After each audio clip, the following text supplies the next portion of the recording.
ஓடிக்கிட்டு இருக்கு. அதோட தியேட்டர் விசிட்டுக்கு வந்தோம். எனக்கு இந்த மாதிரி ஒரு ஆப்பர்ச்சுனிட்டி இன்னைக்கு இது நடக்குதுன்னு உடனே முதல்ல இங்கே வந்து பார்க்கணும் அப்படின்றது என்னோட ஆசை. உங்களுக்கு மாடுபிடி வீரர் நிச்சயமா, ஏன்னா எனக்கு வந்து அது ரொம்ப நாள் ஆசை. எப்படி ஒரு கதை களம் எனக்கு அமையணும் அப்படின்னு.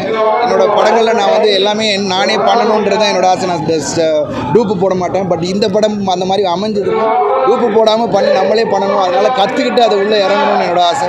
ஸோ நிச்சயமாக நம்ம தமிழ் கலாச்சாரத்தை போர்ட்ரே பண்ணுற மாதிரியான கதைகள் எனக்கு ரொம்ப ரொம்ப பண்ணணும்னு ஆசை. எனக்கு இந்த வீரர்கள் எல்லாருக்கும் சேஃபாக பண்ணிகிட்டு இருக்காங்க, சேஃபாக பண்ணணும். அவங்க எல்லாருக்கும் என்னுடைய தலைவானுங்கிறேன். ஏன்னா அவங்க வந்து இது மாதிரி ஒரு நம்ம கிரிக்கெட் ஃபுட்பால்லாம் பார்த்துட்டோம். பட் ஆனால் இந்த ஒரு விஷயம் அது வந்து இன்னும் மென்மேலும் கொண்டாடப்பட வேண்டும்ன்றது தான் என்னோட ஆசைப்படுது. உலகம் முழுவதும் இது வந்து அவ்வளோ ஃபேமஸாக இருக்குது. ஸோ நான் எல்லோரும் உள்ளே போய் பார்த்துட்டு மிச்சத்தை நான் உங்கள்கிட்ட சொல்கிறேன். தேங்க்யூ எல்லாருக்கும். தேங்க்யூ. கையிலையா இது வந்து வணங்கான் படம், பாலா சார் படத்தில் ஒரு ஃப்ராக்சர் ஆகிடுச்சு.